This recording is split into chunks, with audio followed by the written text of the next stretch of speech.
बिस्मिल्लाहिर्रहमानिर्रहीम। अस्सलामुअलैकुम। Express sports page में मिर्ज़ा इकबाल बेग एक्सप्रेस न्यूज़ के नाज़रीन को खुश आमदीद कहता है। कल यानी हफ्ते के दिन पाकिस्तान की टीम न्यूजीलैंड के मद्दे मुकाबल थी नेपियर के मैकलीन पार्क में, और 3 वनडे इंटरनेशनल मैचों पर मुश्तमिल सीरीज़ का ये पहला मैच था। और इस पहले मैच में न्यूजीलैंड ने पाकिस्तान को 73 रन से हराया। एक हाई स्कोरिंग मैच था कि न्यूजीलैंड की टीम ने 344 रन स्कोर किए और उसके जवाब में पाकिस्तान की टीम 271 रन बनाकर ऑल आउट हो गई। वही पुरानी कहानी कि पाकिस्तान का कोलैप्स हुआ। आखिरी 7 विकेटें पाकिस्तान की सिर्फ 22 रन के इजाफे के बाद गिरी, और एक मरहले पर जब बाबर आजम और सलमान अली आगा बैटिंग कर रहे थे उस वक्त ऐसा लग रहा था कि पाकिस्तानी क्रिकेट टीम जो है इस हदफ तक पहुंचने में कामयाब हो जाएगी। लेकिन फिर उसके बाद धड़ाधड़ विकेटों की झड़ी लग गई और तमाम बैट्समैन रफ्ता रफ्ता, पहले बाबर आजम आउट हुए और फिर उसके बाद बकिया बैट्समैन, फिर सलमान अली आगा, और इस तरह पाकिस्तान की पूरी टीम जो है वो 271 रन बनाकर आउट हो गई। T20 सीरीज़ में 4-1 से शिकस्त के बाद पाकिस्तान को इस सीरीज़ में यकीनी तौर पर इस बात के इम्कानात रोशन थे, पाकिस्तान को बरतरी हासिल थी, क्योंकि तजुर्बे के लिहाज से पाकिस्तानी टीम न्यूजीलैंड की टीम के मुकाबले में कहीं ज़्यादा मजबूत और मुस्तहकम नज़र आ रही थी। उसकी वजह यह कि न्यूजीलैंड के कई टॉप के क्रिकेटर्स, वो क्रिकेटर्स के जो कीवी टीम को चैम्पियंस ट्रॉफी के फाइनल तक ले जाने में कामयाब हुए, और वो क्रिकेटर्स के जो कीवी टीम की कोर कहलाते हैं, जिनमें चाहे रचिन रविंद्रा हो, उसके अलावा केन विलियमसन हो, मिचेल सेंटनर हो, ग्लेन फिलिप्स हो, बेशुमार डेवन कॉनवे, बेशुमार प्लेयर्स न्यूजीलैंड के, जो कि मैट हेनरी हो, लूकी फर्गूसन हो, वो सब नहीं थे। लेकिन इसके बावजूद जिस तरह की परफॉर्मेंस दी, और आखिरी लम्हे पर उनके कप्तान टॉम लेथम जो वनडे के कप्तान है वो भी हाथ जख्मी होने की वजह से आउट हो गए सीरीज़ से, और माइकल ब्रेसवेल को कप्तानी की जिम्मेदारियां सौंपी गई। लेकिन जिस तरह की परफॉर्मेंस रही कल न्यूजीलैंड की टीम की, हैट्स ऑफ टू देम। उन्होंने पाकिस्तान को एक ड्रॉप इन पिच पर बिल्कुल नॉकआउट कर दिया। अब देखते हैं कि जो दूसरा वनडे बुध को खेला जाएगा उसमें न्यूजीलैंड की टीम किस तरह की कारकर्दगी पेश करती है। इस हवाले से गुफ्तगू के लिए हमारे साथ स्टूडियोज़ में मौजूद हैं पाकिस्तान के साबिक सिलेक्टर, साबिक टेस्ट ओपनर, मशहूर मोहम्मद बरादरान के ख़ानदान से ताल्लुक़ रखने वाले शोएब मोहम्मद। इनसे हम बात करेंगे और शोएब मोहम्मद की राय आप तक पहुँचाएँगे। लेकिन इससे पहले कि हम शोएब मोहम्मद से गुफ्तगू के सिलसिले का आगाज़ करें, पहले आपको इस मैच के हवाले से एक पैकेज दिखाते हैं। जी, पैकेज आपने देखा। अब पाकिस्तान और न्यूजीलैंड की क्रिकेट टीमों के दरमियान दूसरा वनडे इंटरनेशनल मैच 2 अप्रैल को हैमिल्टन में खेला जाएगा। तो अब 3-4 दिन का गैप है और पाकिस्तानी टीम जो है वो अपने आप को बिल्कुल जिसे कहना चाहिए कि अपनी कंसंट्रेशन को इकट्ठा करके दूसरे वनडे में मैदान में उतरेगी। आज 3 खिलाड़ियों ने पाकिस्तान की जानिब से वनडे डेब्यू किया। मोहम्मद अली जो फास्ट बॉलर हैं उन्होंने पाकिस्तान की जानिब से डेब्यू किया। उस्मान खान के जो बैट्समैन हैं, क्योंकि इमामुल हक अनफिट हो गए थे, तो उस्मान खान ने आज पाकिस्तान की जानिब से डेब्यू किया। और उसके अलावा आकिफ जावेद जो फास्ट बॉलर हैं, लेफ़्ट आर्म फास्ट बॉलर, उन्होंने भी डेब्यू किया। गुफ्तगू के सिलसिले का आगाज़ करते हैं हम शोएब मोहम्मद से। शोएब, कैसे देखते हैं पाकिस्तान की कारकर्दगी को? ड्रॉप इन पिच थी, 344 उन्होंने स्कोर किए तो 271 हमने बना डाले। क्या देखते हैं आप कि ड्रॉप इन पिचेस पर बैटिंग करना खासा मुश्किल काम नहीं होता? जी बिल्कुल मुश्किल तो होता है, लेकिन मैं समझता हूँ पाकिस्तान बच गया। आप कहेंगे कैसे? बात यह है कि अगर यही टॉस वो जीते होते तो और जिस तरह जो पोजीशन थी जो पिच की, उसमें पाकिस्तान ने सरवाइव नहीं करना था। इन्होंने उसका सर्वाइवल मोड ऑन करके इतना मैच को आगे लेके गए, और वहाँ से फिर एक टाइम उनको पता था कि इसकी कंडीशन बेटर हो जाएगी, और फिर उसके ऊपर क्लासिक शॉट्स खेलते हुए नजर आए, जिसकी वजह से एक मैमथ टोटल बना। लेकिन ably aided by the Pakistan team itself, जहां 43 रन एक्स्ट्रास हो जाएंगे। 21 वाइड बॉलें, इसका मतलब ये है कि उन 21 बॉलें जो एक्स्ट्रा जो की गई 3.5 ओवर, उसके अंदर भी तो चौके छक्के लगे होंगे ना, या उसमें भी एटलीस्ट सिंगल बने होंगे या कुछ। तो बात यह है कि सारी तरफ से जो सपोर्ट जो है वो पाकिस्तान ने अपना डिस्प्ले इतना अच्छा नहीं किया। तो सपोर्ट स्टाफ क्या कर रहे हैं वहाँ? देखिए, सपोर्ट स्टाफ की फील्डिंग डिस्प्ले के ऊपर आ जाए। पहले स्टार्ट वहीं से हुआ था ना, चैपमैन का जो कैच 5 रन पे कैच ड्रॉप हुआ था, लेकिन इतना भी स्लिप के हिसाब से वो बाहर के स्टैंडर्ड को अगर आप देखें तो ये एक नॉर्मल रनिंग, ऑल्दो के डाइविंग था लेकिन it was on a good height, इतना ज़मीन से ऊपर था, लेफ्ट पे जा रहा था लेकिन मुश्किल था, लेकिन कैचेस अगर मैचेस जीतने हैं तो इस तरह के कैच तो करने ही पड़ेंगे। तो ग्राउंड फील्डिंग के अंदर फंबल कर रहे और रन आउट के अंदर भी वो एक दफ़ा मिड विकेट के ऊपर, शॉर्ट मिड विकेट के ऊपर फंबल किया, वो फिर एक बाउंड्री पे चौका इस तरह से हुआ, और इसके अलावा जो मिड फील्डिंग जो देखने में नज़र आई, तो वो सारी चीज़ें हेल्प करती हैं। और फिर वहाँ से जिस तरह पाकिस्तान ने, आपने जैसे अभी बड़ा अच्छा स्टैट्स बताए, 7 विकेटें 22 रन में आखिर में जब गिर सकती हैं, तो फिर आप ये कैसे कह सकते हैं कि हम तो बहुत एडवांस हो गए, क्रिकेट बहुत एडवांस हो गई है।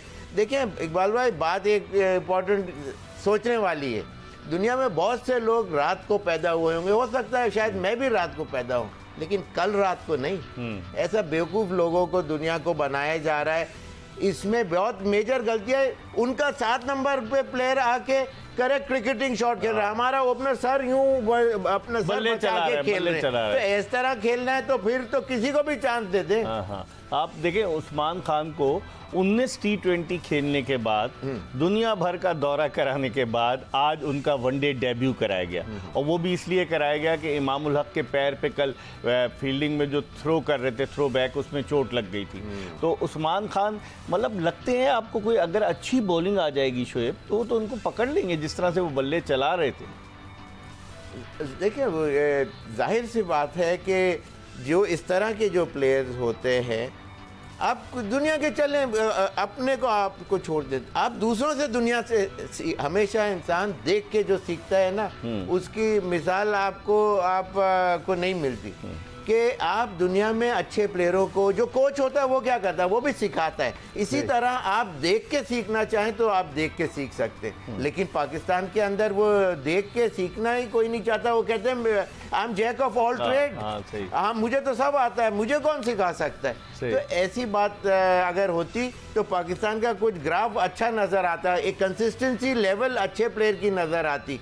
वो चाहे कोहली की मिसाल ले लें, चाहे न्यूजीलैंड के कोई प्लेयर की मिसाल ले लें, मिचेल जो के सिर्फ चौके छक्के मारने के लिए मशहूर है, सबसे हाईएस्ट पेड है, वो फंस के खेल रहा है, इसलिए कि वो चैपमैन वहां से स्कोर कर रहा है, तो ये सिंगल डबल नहीं है सर। तो ये अकल का भी दौड़ाना पड़ता है, लेकिन अकल के अलावा वो कहते हैं नकल के लिए अकल की जरूरत होती है, लेकिन अकल के अलावा आप न्यूजीलैंड की टीम को देखें, इतनी स्ट्रॉन्ग टीम नहीं है। जो चैंपियंस ट्रॉफी में जो टीम थी, जहां केन विलियमसन थे, रचिन रविंद्रा थे, उसके अलावा उनके फास्ट बॉलर मैट हेनरी थे, मिचेल सेंटनर थे, ग्लेन फिलिप्स थे, उनकी बड़ी तगड़ी टीम थी। और आज आप देखें विल यंग भी उस टीम में थे, विल यंग भी नहीं खेले आज, जो उनके ओपनर हैं विल यंग जिन्होंने 100 किए, तो इसके बावजूद कि उनकी टीम जो थी वो शोएब, अगर देखा जाए लूकी फर्गूसन इस टीम में नहीं थे, सब लोग IPL खेल रहे हैं, केन विलियमसन भी नहीं है इस टीम में, तो आप नहीं समझते कि इसके बावजूद के तकरीबन न्यूजीलैंड के ये नए लड़के थे, बी टीम थी ऑलमोस्ट, सिवाय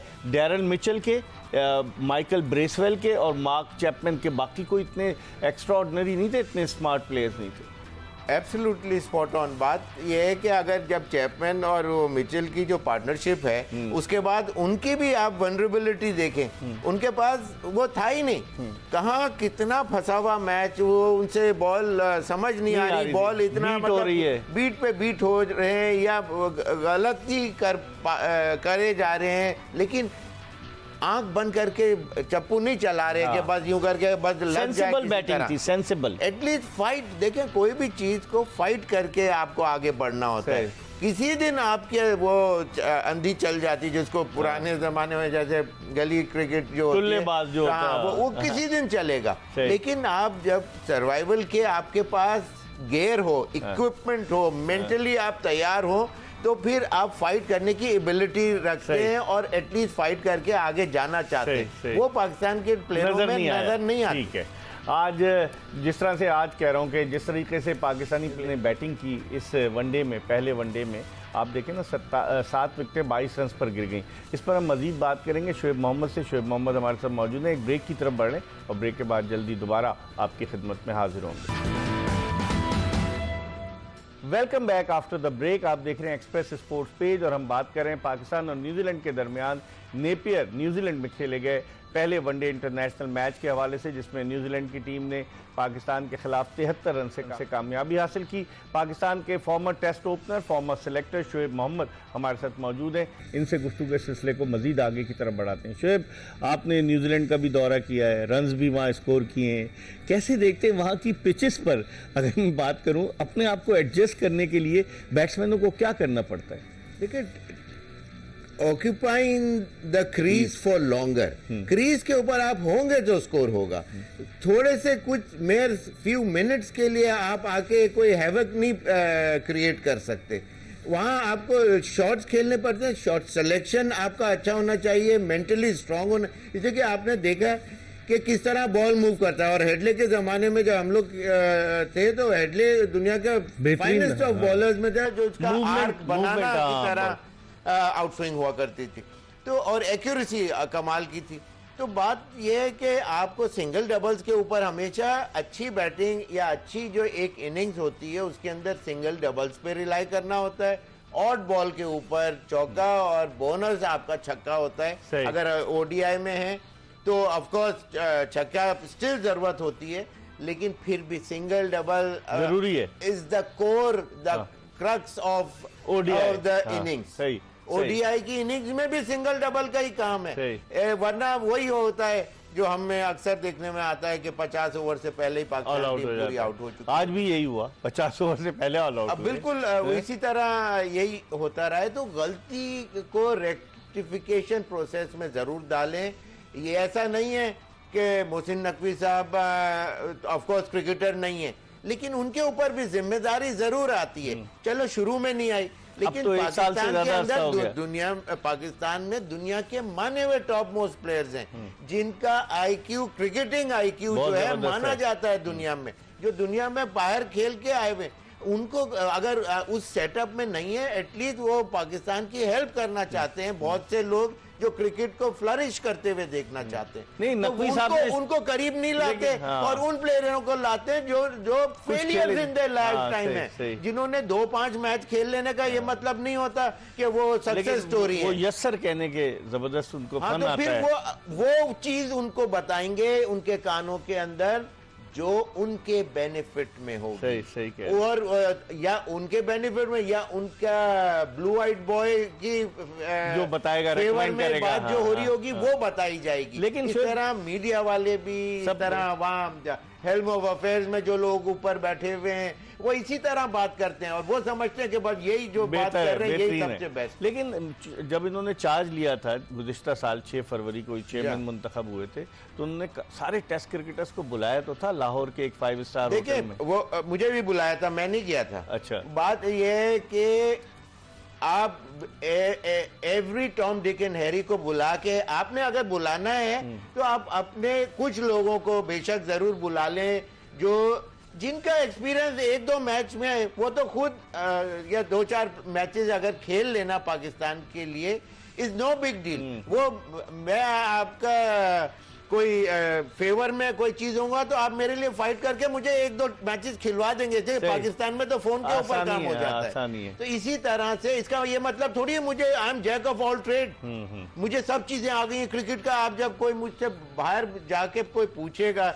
या पाकिस्तान का हेड मुझसे कोई पूछेगा तो मैं उस कुर्सी पे बैठ के 25-40 लोगों में बात करना शुरू कर दूं, और जो कोई बड़ा कोई प्लेयर है जो 50-100 मैचेस खेला हुआ है पाकिस्तान के लिए, उसको वीटो कर दूं, उसके अगेंस्ट बात कर दूं, तो उसकी क्या रह जाएगी। सही। तो कम से कम कहीं तो वो होना चाहिए ना, बैरियर होना चाहिए कि अगर आपका एक्सपीरियंस जो दुनिया में आपने कोई रिकॉर्ड किए तो रिकॉर्ड क्या ओवरनाइट बन जाते हैं या रातों रात चल के आ जाते हैं, दिन रात करके 20-20, 30-30 साल लग के फिर जाके आपका नाम बनता है, आप फिर जाके एक स्टेचर पे आते हैं।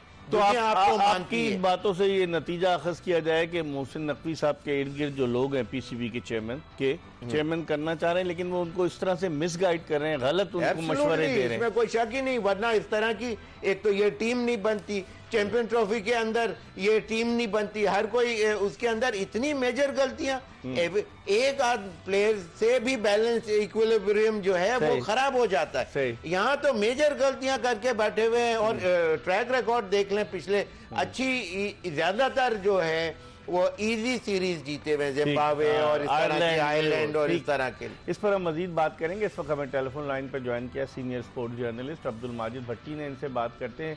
अस्सलाम वालेकुम भट्टी साहब। जी वालेकुम अस्सलाम इकबाल साहब। भट्टी साहब ये बताइए कि अभी शोएब जो बात कर रहे हैं कि पीसीबी के चेयरमैन कुछ करना तो चाह रहे थे, लेकिन उनके इर्द गिर्द के लोग जो उन्हें मशवरे दे रहे हैं, जिस तरह के मशवरे दे रहे हैं, शोएब कह रहे हैं मैं तो गया नहीं जब उन्होंने इजलास में वहाँ बुलाया था लाहौर में, तो कहाँ जा रही है पाकिस्तान क्रिकेट? देखना पड़ेगा ना कि आप देखें जिस तरह की कारकर्दगी, T20 सीरीज 4-1 से हार गए, वनडे सीरीज में कलैप्स हो गया, 3 खिलाड़ियों को डेब्यू करा रहे हैं आप और उसके बावजूद हार रहे हैं। कैसे देखते हैं आप इस तमाम मामला को? देखिए, मोहसिन नकवी साहब ने जिन लोगों को बुलाया था वो भी अब अपना सर पीट रहे हैं कि उन्होंने भी जो मशवरे दिए थे उन मशवरों को भी नहीं माना गया। तो देखिए, ठीक है, आपने मशवरे मांगे, प्लेयर्स ने मशवरे दिए, लेकिन बहरहाल फाइनल जो टीम की जो तबादुल परफॉर्मेंस है उसका क्रेडिट अगर अच्छा होता वो भी उनको जाता। डिसक्रेडिट है तो मोहसिन नकवी साहब को जाता है। लिहाजा उनको चाहिए कि अपनी जो मैनेजमेंट है उसको चेंज करें। आसिफ जावेद जिस तरह के ब्लंडर्स कर रहे हैं तो उनको भी सोचने की जरूरत है। चेयरमैन, मैं आपको बिल्कुल हल्की ये बात बता रहा हूँ कि जब चैंपियंस ट्रॉफी की टीम 2 बार चेयरमैन ने कहा कि आप नजरसानी कर लें, सिलेक्टर पहली बार अभी टूर्नामेंट शुरू नहीं हुआ था, लाहौर में बैठे 1.5-2 घंटे बाद जब कमरे से निकले उन्होंने चेयरमैन को स्ट्रेट अप मना कर दिया कि नहीं साहब, हमने बेस्ट 15 सेलेक्ट कर लिए। फिर इंडिया के मैच से पहले फिर मोहसिन नकवी साहब ने कहा कि उस्मान खान ने ज्यादा क्रिकेट की यूज में खेली है, आप खिला लें, इसको चांस दे दें। लेकिन फिर टीम मैनेजमेंट ने चेयरमैन को मना कर दिया। तो पीसीबी के कॉन्स्टिट्यूशन में फाइनल टीम का अथॉरिटी तो चेयरमैन के पास मौजूद है। अगर चेयरमैन की भी बात नहीं मानी जा रही, हाँ, तो इसका मतलब भट्टी साहब कता कलामी होती है। इसका मतलब है चेयरमैन इतने ताकतवर नहीं है। Chairman is the head of the organisation. अगर गलत होगा तो लाजिम बात है उन्हीं से सवालात किए जाएंगे ना। फिर देखिए, ताकतवर तो है क्योंकि पीसीबी में अब मोस्टली 80-90% ओहदों पर वो लोग मौजूद है जो मोहसिन नकवी साहब जिनको लेकर आए। पास के लोग तो अब रहे नहीं है, लेकिन जिन लोगों को लेकर आए शायद मोहसिन नकवी साहब भी थोड़ा सा रिलेक्टेड है कि मैं नॉन क्रिकेटर हूँ, अगर मैंने कोई इंटरवीन करने की कोशिश की कल यही क्रिकेटर बाहर जाके कहेंगे क्योंकि हमने तो ये टीम सेलेक्ट की थी, चेयरमैन ने टीम को तब्दील कर दिया। लेकिन जाहिर है जब आपके मुशीर अच्छे नहीं है, आपने जिन कोचिंग को सिलेक्ट किया है वो टीम बेहतर सिलेक्ट नहीं कर रहे, तो फिर उन लोगों को हटाना पड़ेगा। और ये जो न्यूजीलैंड के अगले 2 मैचों के बाद जो गैप आ रहा है ESL का, उसके बाद बिल्कुल एक प्रोफेशनल मैनेजमेंट लेकर आनी पड़ेगी मैनेजमेंट के साथ। और जो सबसे बड़ी बात है, मुझे मिर्जा इकबाल बेग साहब मोहम्मद बैठे हुए इंतहाई माजरत के साथ कि हमारे बड़े बड़े क्रिकेटर तबसरे कर रहे होते हैं टेलीविजन पर, आज तक इस टीम में फील्डिंग में जितने ब्लंडर्स हो रहे उसकी कोई बात नहीं कर रहा। शोएब मोहम्मद खुद इतने जबरदस्त फील्डर रहे, लेकिन आप देखें हमारी ग्राउंड फील्डिंग भी खराब है और हम इन्होंने कर रहे हैं। आप उस वक्त फोन लाइन पे थे प्रोग्राम के शुरू में, इन्होंने सबसे पहले फील्डिंग की निशानदेही की थी शोएब मोहम्मद ने। अच्छा, दूसरे भट्टी साहब ये बताइए, आपने कहा ना सिलेक्टर्स इतने पावरफुल हैं, मुझे बताएं अलीम डार दुनिया का एक बहुत बड़ा अंपायरिंग का नाम, उनको सिलेक्टर बना दिया। हसन चीमा साहब डेटा एनालिस्ट, वो डेटा जो है उन्होंने अभी 18 लोगों को फारिग किया है, पता है आपको? आप तो मुझसे ज्यादा बाखबर हैं। जी, बिल्कुल। 18 डेटा एनालिस्ट को, इतने ताकतवर है हसन चीमा साहब। कौन सी क्रिकेट खेले हैं? वो तो फुटबॉल के शोज किया करते थे जियो सुपर पर। और फिर उसके अलावा आप मुझे बताएं ना कि अजहर अली और असद शफीक माना 2 पाकिस्तान को खेल, कहां उनका रोल कहीं नजर आ रहा है आपको? आकिब जावेद को दोहरी जिम्मेदारियां दी हैं, वो इंटरम हेड कोच भी हैं और गैर एलानिया चीफ सिलेक्टर भी हैं। इस तरह से मामला चल पाएंगे? आपकी क्या राय है? देखिए, मामला तो बिल्कुल नहीं चल पाएंगे। जाहिर है इतना बड़ा डिजास्टर हो गया कि गालिबन हम 11वां लगातार मैच न्यूजीलैंड से हारे हैं, इंटरनेशनल मैच। 3 फरवरी 2011 को आखिरी वनडे जीते थे हम वहां पर हैमिल्टन में। तो देखे ना, पाकिस्तान क्रिकेट के सिस्टम पर बहुत बड़ा सवाल उठ रहा है। लेकिन आज भी हमारी क्रिकेट इतनी खराब नहीं है। अब देखे ना, आज जो टीम 11 सेलेक्ट की गई उसमें जो पांचवा बॉलर हमने नहीं खिलाया, हाँ, बिल्कुल। नॉन रेगुलर जो 2 बॉलर थे, इरफान खान नियाजी और सलमान अली आगा, उन्होंने एक तो 16 रन दिए, हाँ। हमने 43 एक्स्ट्रास दिए, कई सबने वाइड और नो बॉल दिए, तो तकरीबन 4 ओवर हमने एक्स्ट्रा करवाए। बिल्कुल। तो मेरे ख्याल में सबसे मेन काम तो सिलेक्शन 11। लेकिन माजिद भट्टी साहब, इरफान खान नियाजी ने कहा पहले बॉलिंग की थी कि आप उनसे एकदम से बॉलिंग करा रहे हैं, T20 में भी नहीं कराई। ये भी बहुत बड़ा ब्लंडर था कि हमने सलमान अली आगा को 5वां बॉलर तो समझा, लेकिन हमें फिर ये नहीं अंदाजा था कि अगर पिटाई होगी, सलमान अली आगा पिट जाएंगे तो हमारे पास छठा बॉलर कौन सा होगा। सही। हमारे पास या तो फिर बाबर आजम थे, उनसे ओवर करवा लेते, लेकिन ये देखें, ये नाकामी है टीम मैनेजमेंट की, तो उनके पास बहुत सारी चीजों का प्लान भी मौजूद ही नहीं है। सही। अब इमामुल हक वैसे डोमेस्टिक क्रिकेट खेल रहे हैं, यहाँ मुश्किल पिच आती है, हमें ये सुनने को मिलता है। 2018 में भी वो अनफिट हो गए थे, याद है आपको, उनकी उंगली न्यूजीलैंड के दौरे पर, इमामुल हक। तो मतलब अगर आपने आइडियल कंडीशन में इन लड़कों को खिलाना है, तो फिर मेरे ख्याल हारने के लिए हमें नए लड़कों को मौका देना पड़ेगा। लेकिन नए लड़कों में भी ये जो लड़के सिलेक्ट किए गए, इनसे बेहतर लड़के हमारे पास मौजूद है। साहबजादा फरहान की एग्जाम्पल है, उसको नहीं खिलाते। एक जुमले में बताएगा माजिद भट्टी साहब के बाबर आजम को इन्होंने चैंपियंस ट्रॉफी में तो एज एन ओपनर ट्राई किया, लेकिन आज जब जख्मी हो गए इमामुल हक, तो इन्होंने उस्मान खान को जो 19 T20 खेले थे, कोई वनडे नहीं खेले थे, उनको खिलाया। तो इसका मतलब है बाबर आजम जो है वो इनिंग्स ओपन करने में कोई दिलचस्पी नहीं रखते।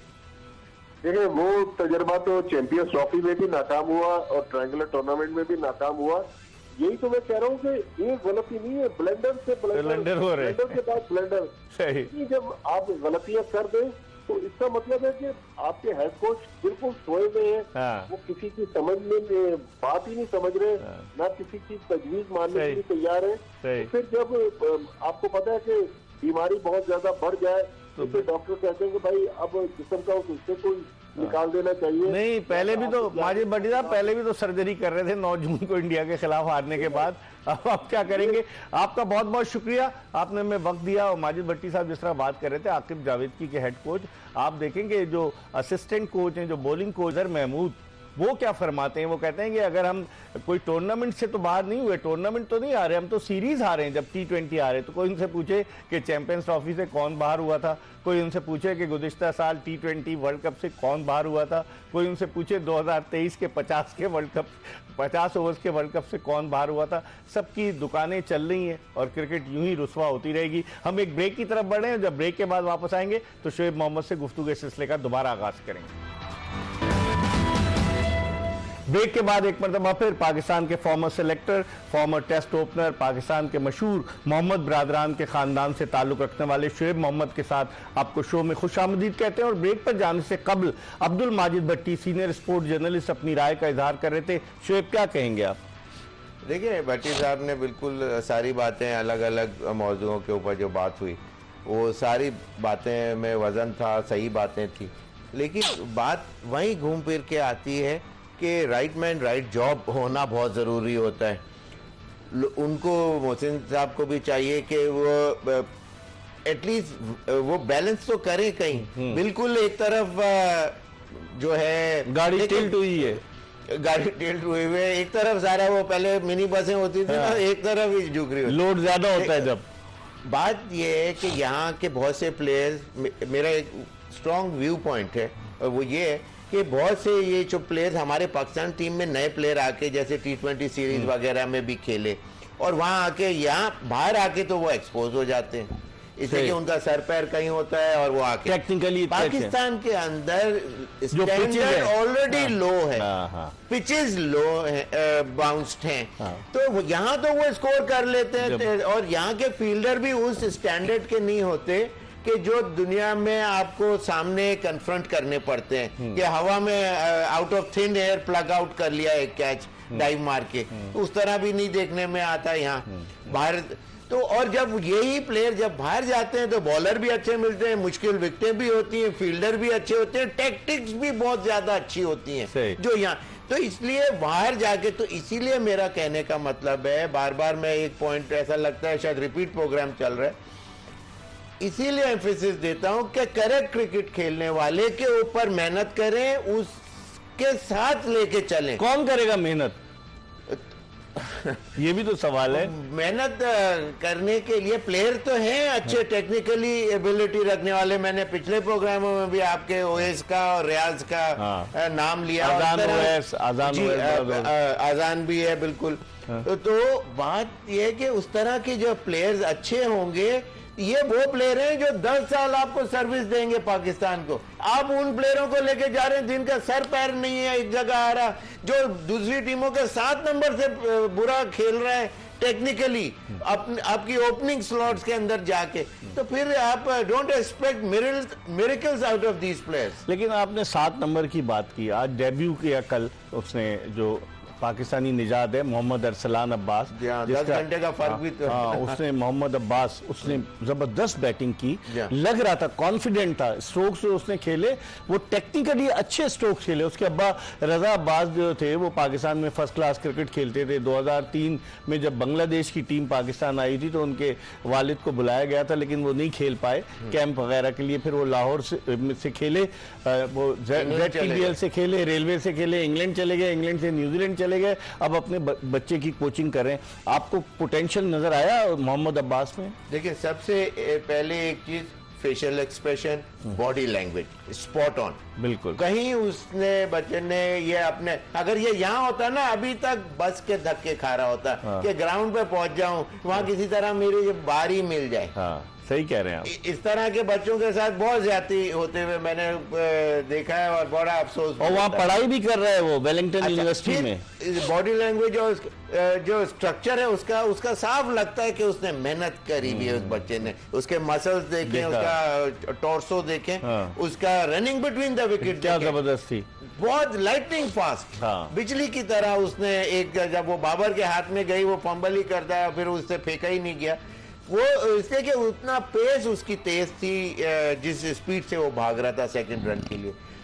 ये तो हो गई उसकी बैटिंग से पहले की बात। और सॉरी, और फिर बैटिंग उसने जब शुरू में जब करीब पहली बार लग नहीं रहा था कि पहला वनडे खेल रहा है, इतना कॉन्फिडेंट था।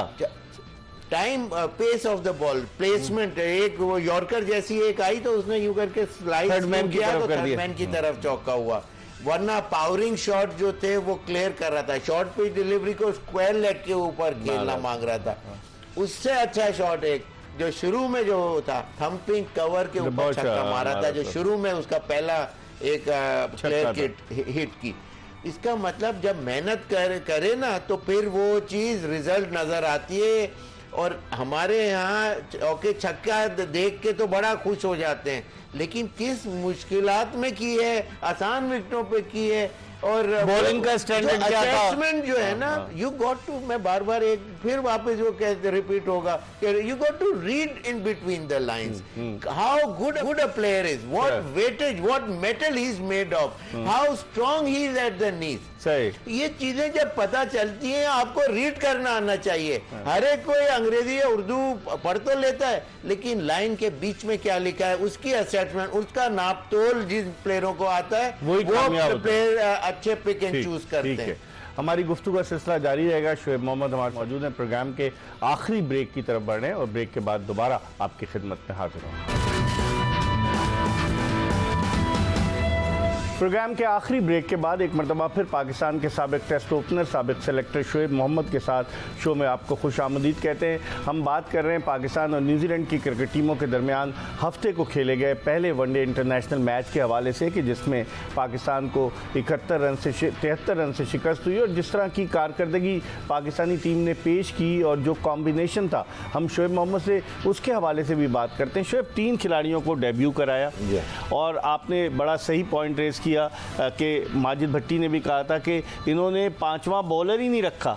सलमान अली आगा को इन्होंने समझा कि 5वां बॉलर अगर उनकी पिटाई हो जाए तो फिर कोई था ही नहीं, इरफान नियाज़ी से बॉलिंग करा ली।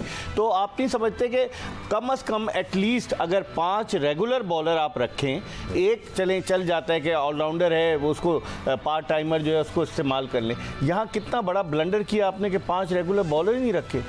देखिए ये तो आपको दिखने में 3 विकेटें तो हैं, लेकिन वो तो वेट कर रहे थे उसको लूटने के लिए। सही कह रहे हैं। और उसमें वो विकेटें जरूर उनको मिली, लेकिन जब 10 रन के जस्ट शेड ऊपर रन तो दिए ही हैं उन्होंने, 51 रन दिए उन्होंने। हाँ, तो 5 ओवर में, तो और 5 ओवर में 67 दिए सलमान ने। तो बात यही है, 118 रन दोनों ने दिए मिलाकर। जी हाँ, बिल्कुल। तो बात वही आ जाती है कि असेसमेंट जो है प्लेयरों को before the series had started, ये चीज़ें पहले से वो करना ज़रूरी थी कि हाँ जी, अगर इससे बॉलिंग ही करानी थी तो he should have been well equipped before time. और उसके अंदर काफ़ी स्लो पेस, 115-18 की स्पीड के ऊपर वो बेसिकली गेंद करते हैं। वहाँ से स्क्वायर लेग जिस ग्राउंड के ऊपर छोटे हों, वहाँ से आप एक्सपेक्ट करें कि ये ज़रा 19-20 शॉट होगी तो बचा लेगा। वो तो ज़्यादा एक्सिलरेशन चाह रहे थे। जिस वक्त विकेटें मिली वो ज़्यादा, वो 14-15 रन के रन पर ओवर जाना चाह रहे थे, उसमें विकेटें उन्होंने थ्रो कर दी। और फिर बीच के जो प्लेयर्स थे वो इतने अच्छा पोटेंशियल उनका भी नहीं था।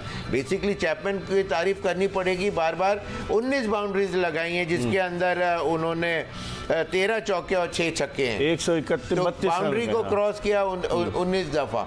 तो ये बड़ा उन्होंने टीम को लेके चले, स्टेबिलिटी दी। शुरू में तो प्लेटफॉर्म ले किया, स्ट्रॉन्गर बेस बनाया, वहां से चैपमैन वो मिचेल ने साथ दिया, उनका ने उसका परफेक्टली साथ दिया। वरना वहां अगर ये लोग आउट हो जाते, बीच में रन आउट के भी चांसेस बने, लेकिन पाकिस्तान वर नॉट। अब आप क्या समझते हैं जो वनडे, अब जो दूसरा वनडे है जो कि बुध के दिन है 2 अप्रैल को, आप समझते हैं पाकिस्तानी टीम में कुछ तब्दीलियां होनी चाहिए? इसमें सारी टीम तकरीबन 8-9 प्लेयरों को अगर मैन टू मैन भी अगर मिलाए ना, तो पाकिस्तान सुपीरियर प्लेयर्स हैं उसके अंदर, खेले हुए हैं। They have been there done that. उन्होंने परफॉर्मेंसेस दुनिया में दी हुई हैं, चाहे रिजवान हो, चाहे बाबर हो, या इवन अब्दुल्ला हैं, ये सेंचुरी मेकर्स हैं। लेकिन ये है कि इन लोगों से जो एक्सपेक्टेशन थी पहले मैच में तो नहीं आई। अब दूसरे मैच के अंदर ये है कि टीम अभी भी मैं समझता हूँ, लेकिन इस मैच के बाद उनका कॉन्फिडेंस और हाई हो गया। इससे पहले मैं आई एम श्योर वो वनरेबल होंगे। आप देखें जो उनका जो ओपनर जो थे यंग, वनरेबल नजर आ रहे थे। शुरू में बॉल थोड़ा सा ज्यादा हिली है नसीम की बॉल, तो उसके ऊपर वो कभी छोड़ूं और खेलूं वाला हिसाब पे उन्होंने वो इसलिए हटाते हुए आउट, मतलब 2 माइंड्स में रख रहे थे। वो भी इतने कॉन्फिडेंटली जैसे आके नजर नहीं आए। अगर आप कंपैरिजन करें पाकिस्तानी टीम की ओवरऑल, जो है पाकिस्तान 500 से ज़्यादा वनडे खेले हमारे खिलाड़ी, और अगर आप न्यूजीलैंड की टीम को देखें तो 214 वनडे खेले, तो एक्सपीरियंस वाइज भी हमारी टीम उनसे लाख दर्जे बेहतर। अच्छा, ये मैंने स्टैट्स नहीं निकाले थे, तो आपने निकाल के दिए। मैं तो वैसे बात कर रहा था कि एक नाम की वैल्यू होती है दुनिया में। अच्छा जी, बाबर आजम आ रहा है, वो इसको आउट करना है हमें, या रिजवान का कुछ पता नहीं है कि एकदम से सुई पे मार के 50-60 की शॉट खेल के चला जाएगा। तो हर एक की वैल्यू होती है, प्रेजेंस होती है, वेटेज होता है। तो वो चीज़ें हमारे प्लेयरों में ज़्यादा थी, लेकिन पहले मैच में नज़र नहीं आई। Pakistan team can still bounce back, they have to perform really well now. जी, आपने गुफ्तगू मुलाहिजा की शोएब मोहम्मद की, और अब पाकिस्तान जो है वो दूसरा वनडे इंटरनेशनल मैच न्यूजीलैंड के खिलाफ 2 अप्रैल को हैमिल्टन में, और तीसरा और आखिरी मैच 5 अप्रैल को माउंट मौगानई में खेलेगा। अब देखते हैं कि पाकिस्तानी टीम किस तरह की कारकर्दगी पेश करती है। सबको इंतज़ार है, तजुर्बा पाकिस्तान का ज़्यादा है न्यूजीलैंड के मुकाबले में, लेकिन जिस तरह शोएब मोहम्मद ने कहा कि इस पहले मैच की फतह के बाद न्यूजीलैंड का मोरल जो है वो रॉकेट हाई हो गया, और न्यूजीलैंड की टीम अब अगले मैच में बिल्कुल मुख्तलिफ टीम नज़र आ सकती है। इस दुआ के साथ, क्योंकि अब ईद उल फितर आप लोग मनाएंगे, ईद उल फितर मनाइए अपनी खुशियों में। उन लोगों को ज़रूर याद रखिए कि जो आपकी तवज्जो के मुस्तहिक है, कि जो लोग ज़्यादा भरपूर अंदाज से ईद नहीं मना सकते, लेकिन ईद एक ऐसा त्यौहार है कि आप अपने गिले शिकवे इख्तिलाफात भुलाकर एक दूसरे को गले लगाकर ईद उल फितर मनाइए। हमारी तरफ से आप सबको एडवांस में ईद मुबारक। इंशाअल्लाह अगर ज़िंदगी ने वफ़ा की तो अगले शो में फिर आपकी खिदमत में हाजिर होंगे। मिर्ज़ा इकबाल बेग, शोएब मोहम्मद और एक्सप्रेस न्यूज़ की पूरी प्रोडक्शन टीम को इजाज़त दीजिए। अल्लाह हाफ़िज़।